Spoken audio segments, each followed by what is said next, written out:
Hi again. For this third video, after talking about Eros and after talking about the heart center, we're finally going to talk about the unconscious. Now, wouldn't it be great if we could just leave the unconscious aside? It's so complex, it's so messy. The unconscious is a world unto itself, a world of phenomenon and a world of experience. Can't we just leave that aside? Well, maybe it is possible to do so, but that's not my position, and I'm going to try to explain this in this video. So that's my goal. I want to explore and relate to the unconscious. And there's different ways to do that, but there's one main way, one way that's consistent, is to do that through dreams.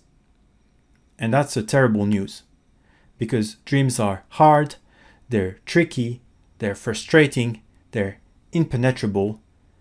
It's not great to have to deal with dreams on a consistent basis. In fact, I have no doubt that most people will make more mistakes because of dealing with dreams. They will make more error than if you say don't look at dreams. That's how bad it is. And I'm going to try to present ways to avoid those common mistakes. Maybe I've just been lucky. I've had dreams that were maybe easy enough for me to understand, or maybe they were helpful enough for me to see their values. And this is where my interests come from. I think that dreams are actually lifesavers. This might appear dramatic, but it's not. When nothing was working in my life, I could still get dreams that would give me a sense of direction, what to do and what not to do, what to anticipate, and what kind of mistakes I was making. So that's how I approach all dreams, is as if it was such a dire matter, as if they held information that would help me in very difficult times. They contained insight that if I was to pass them on, right, to dismiss them, it would lead down the line to a lot of unnecessary suffering. So I'd rather pay the price upfront and work on the dream, struggle with them, rather than let my life lead its course and then end up in a difficult position. That's the bargain I'm trying to get at. And by this is how I learned to work on dream. And, I'm not sure you can do this in a half-hearted manner. I think it requires real commitment and a degree of honesty and avoiding self-deception. That's pretty difficult. So yes, dreams are a real commitment and a real source of mistakes. Now, my previous website was called Dream Sanctuary, and one of its main articles was a guide on how to work with dreams. Let me show it to you. It's this one, and it's made of 6 steps, and we're gonna focus on step 5 down the line, but I'm not really go through it because I'm gonna present the dream a different manner. On Dionysophy, I've written a fairly long essay or article on how to practice dream interpretation. It's the same thing but with different words, with a kind of a more updated manner of looking at dreams.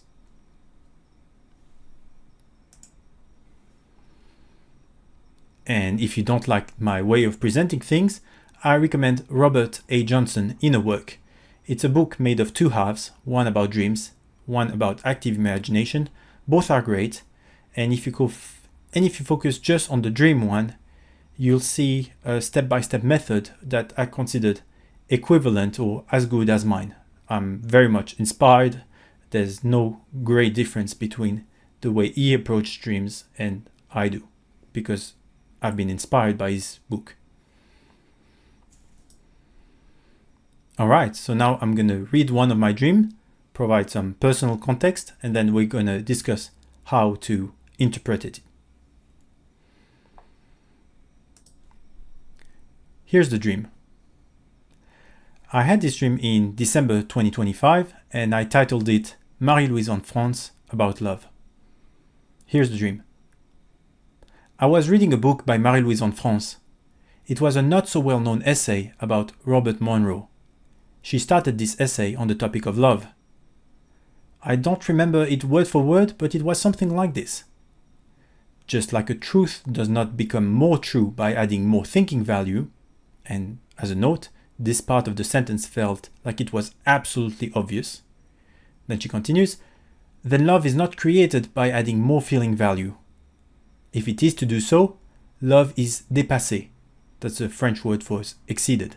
Love is exceeded, then love is not to be found. That part also struck me as being true.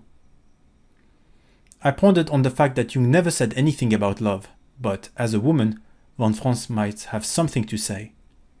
It is implied that women are closer to love than men, at least in the dream. The dream continued with von France talking about the Swiss card game Yas. She said that starting with a 14 was appropriate on the first turn. In that hypothetical first turn she was describing, she also announced 250 débours with it.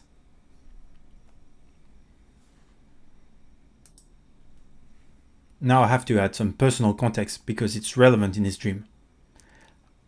Before going to sleep, I had a lot of fairly intense fantasies, daydream, almost kind of an escapism.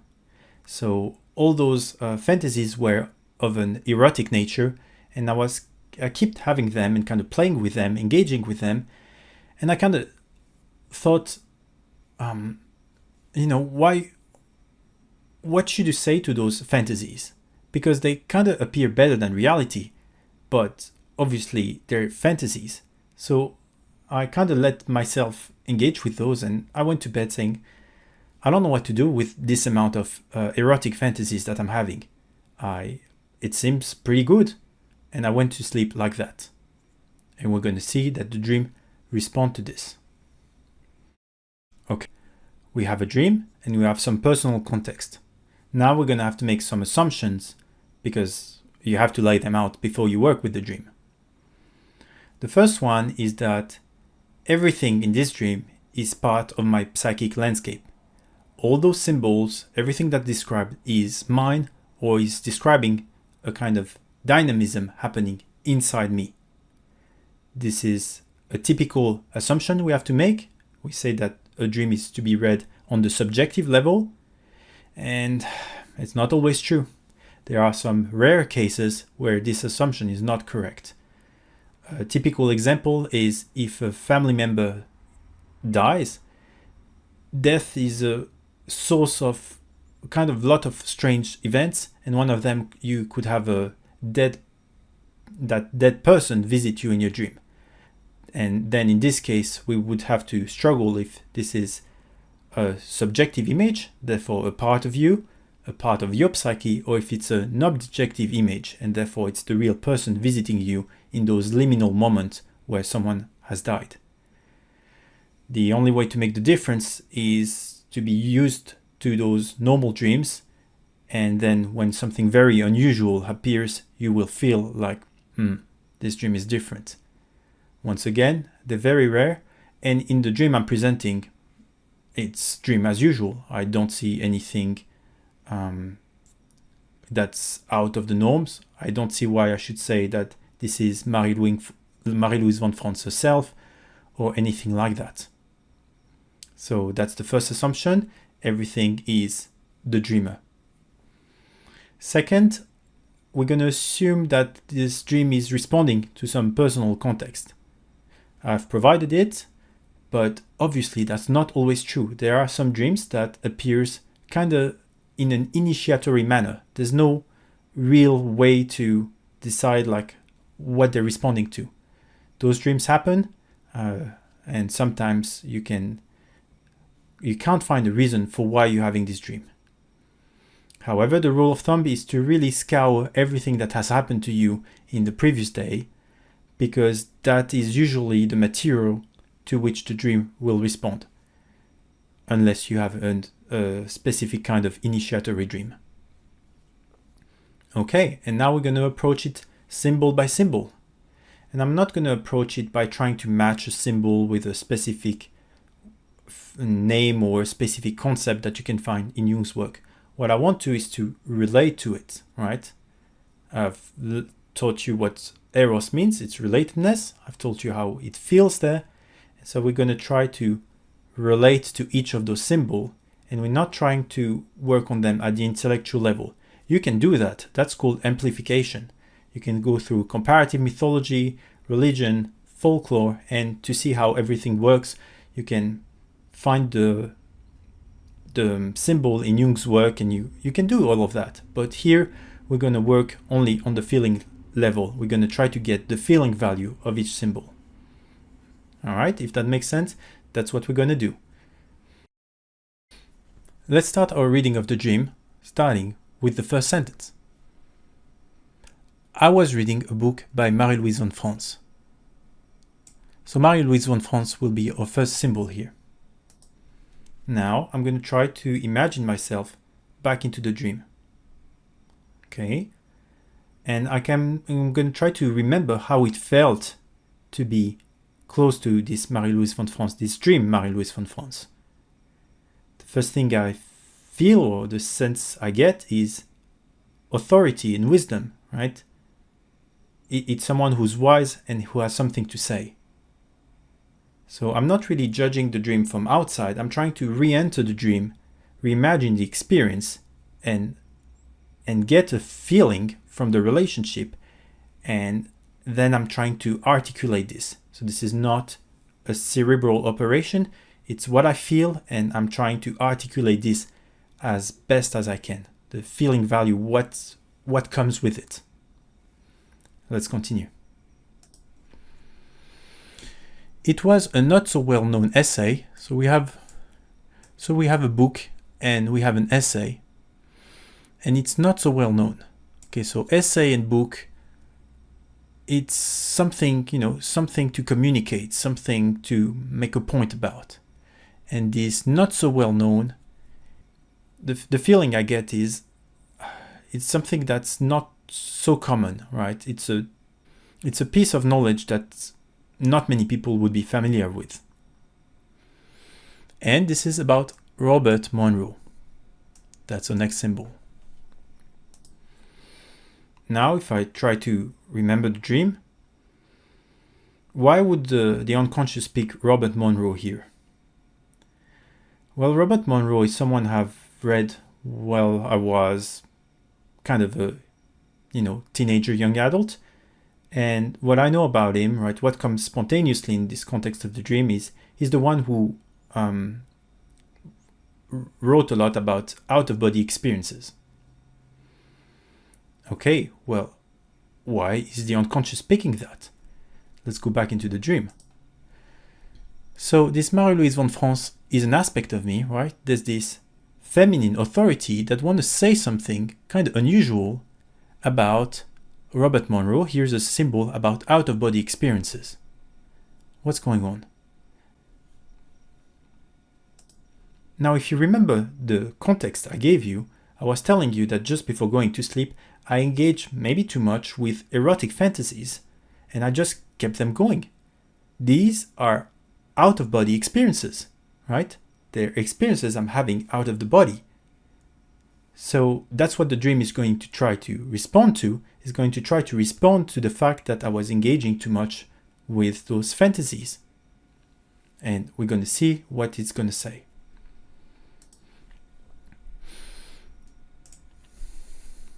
I don't remember it word for word, but it was something like this. Just like a truth does not become more true by adding more thinking value. So now the feeling that you get of this part, which was totally obvious in the dream, and I think most people will understand it, is if something's true, you don't need to overstate its case. You don't need to repeat it. You don't need to add things, add arguments. If something is true, it's true, right? Truth is truth. And I suppose that's what the dream was trying to. But here's the non-obvious part. Then love is not created by adding more feeling value. If it is to do so, love is dépassé, is exceeded, then love is not to be found. Love is absent. And in the dream, the ego is starting to realize that this something true in that sentence. So what the dream is saying here is that when you're dealing with something like truth and love, and in the case of the dream, they're kind of those unexplainable primordial realities that makes existence possible. That's the feeling I'm getting of how it's being used. So when you deal with those primordial realities and you start to add feeling values, well, it goes wrong. So we're dealing with, erotic fantasies, those out-of-body experience, and when you keep adding feeling value, right, you keep adding those blissful daydream one on top of the other, well, the dream is telling me that this makes real love disappear. It's almost like those blissful thoughts are so overpowering that they snuff out reality, they snuff out those primordial things that makes existence possible. You could say it's these daydreams, they're the opposite of a genuine experience, and so therefore there's nothing real about them. It's something like that. And, well, that struck a chord with me. Let's keep going. I pondered on the fact that Jung never said anything about love. And that's true, actually. Jung doesn't really talk about love. That's how he ends his Memories, Dream, Reflection. He says that this is a topic he's not willing to say anything about. So that's true in real life, but we're in the dream, so it doesn't matter. But as a woman, von Franz might have something to say. It is implied in the dream that women are closer to love than men. Now, this is not about Jung, this is not about Marie-Louise von Franz, it's about me in, let's say, my Jung dimension or my Marie-Louise von Franz dimension that is trying to come to terms with what love is. So when I lean into my Jung dimension, I don't know what to say. And you've heard me say this, I kind of give up. But it seems that I can lean on the more feminine side and there's, let's say, more wisdom, more knowledge to get there, right? Just like this dream is able to provide information about what love is and isn't that I wouldn't have access otherwise. So when I lean into the feminine, then something is possible, or at least the dream is showing that me, so I, that's the ego in the dream, is starting to ponder those questions. And then we get to the last point. The dream continued with von Franz talking about the Swiss card game Yas. She said that starting with a 14 was appropriate on the first turn. In that hypothetical first turn she was describing, she also announced 250 debout with it. Well, if you're Swiss, you might be familiar with this strange card game called Yas with odd rules. It doesn't really matter. In fact, I don't really understand this last part. But that's not a problem.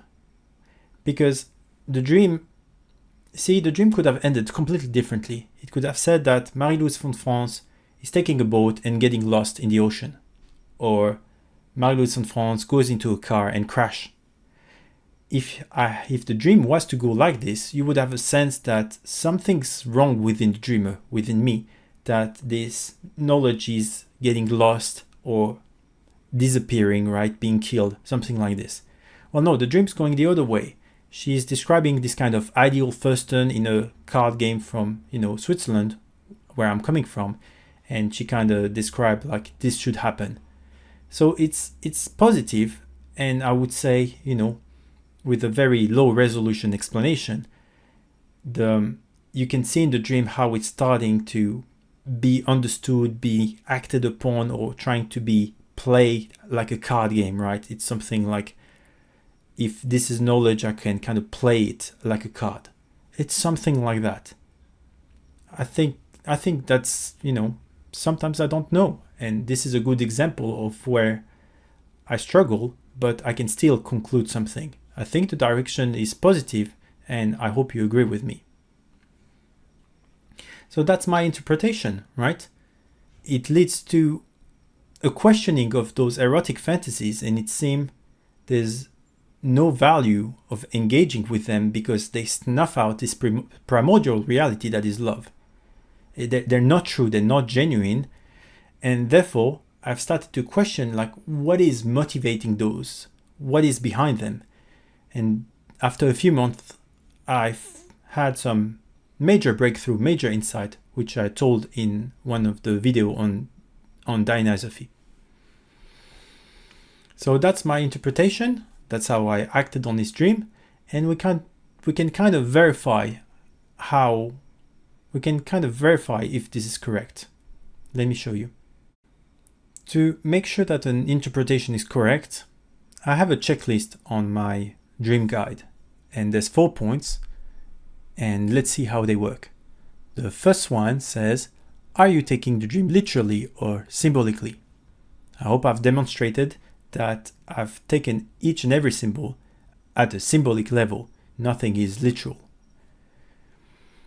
Let's jump to point 4. Does the interpretation teach something about others in the outer world or about yourself in the inner world?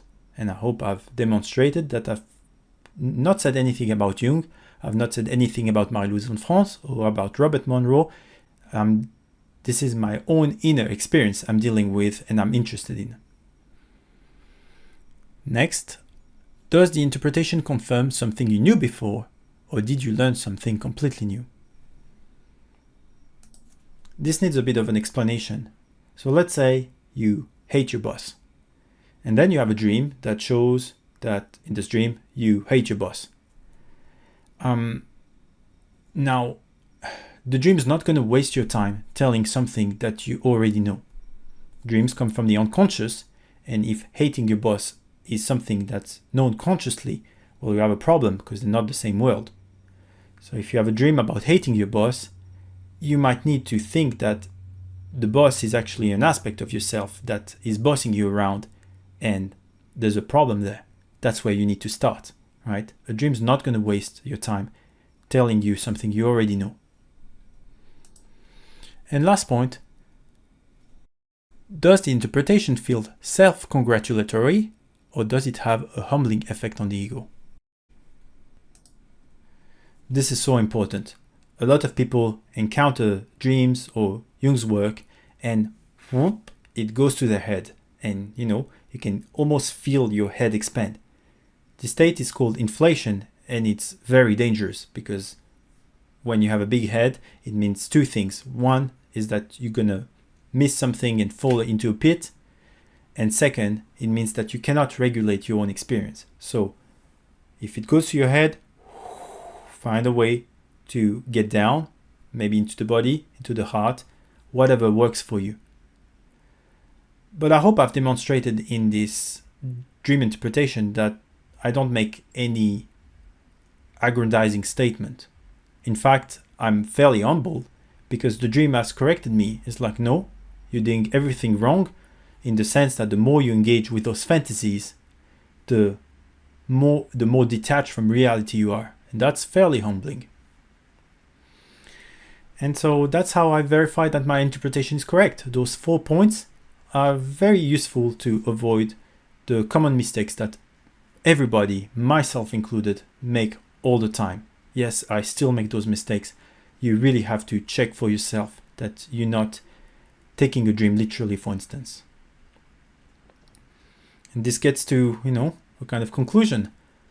I struggle every day for every dream. It makes me sweat. It's difficult. And it's even worse when it's someone else's dream because I rarely know the context. And so I can't really ground the dream into their own experience. It's almost impossible to do if they don't provide too much information. And then that makes the reading very difficult. But still, I persist. Why? Because dreams have been the greatest source of wisdom in my life. More than books, more than meeting other people, like without a doubt. And this dream is one example of that. I feel like the wisdom it's conveying is very unusual and it's very necessary for me, or at least it was for me at that time. So no, I think it's worth making mistakes in interpretation. It's worth struggling with it. It's worth it, yeah. That's dream interpretation. Dreams operate on the basis of compensation of the conscious attitude. That means if the ego is here, the unconscious is going to try to provide a dream, an experience that brings it back here. The goal is homeostasis. The goal is return to equilibrium. And so there must be this kind of first impression that the unconscious is always at war with the ego. And that's not true. What the unconscious is against is the grandiosity or the hubris of ego consciousness. You know, this tendency to drift away and to get lost and to do it in a very self-righteous manner. And so the dream's going to try to humble you back, or the unconscious is going to try to do that in different kind of trickster experience or whatever, because you got lost, you off center. If you have a blind spot, the dream's going to reveal it. And so that's how dream operates. They bring about a compensation. That's why I think that dreams are so useful and so important. In fact, I would go so far to say that it's a precondition for Dionysophy to be interested in dreams. You know, my first website was around dreams, Dream Sanctuary. And it's not like you need to excel at dreams. It's very hard to do so. But if you are not interested in dreams, if you think it's beneath you, then you're going to have a problem.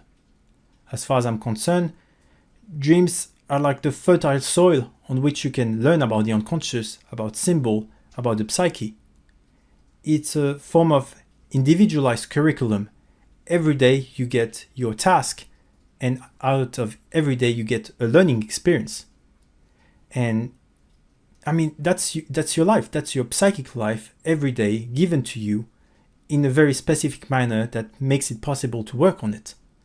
If you're going to put that on the side, then I don't know if there's much in common with Dionysophy, because almost everything I present in Dionysophy is based on a psychological worldview I have acquired because I work so hard on dreams, and therefore I see reality as made of symbols.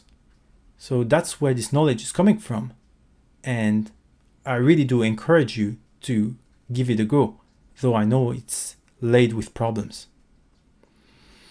So that's the unconscious visiting the ego, dreams.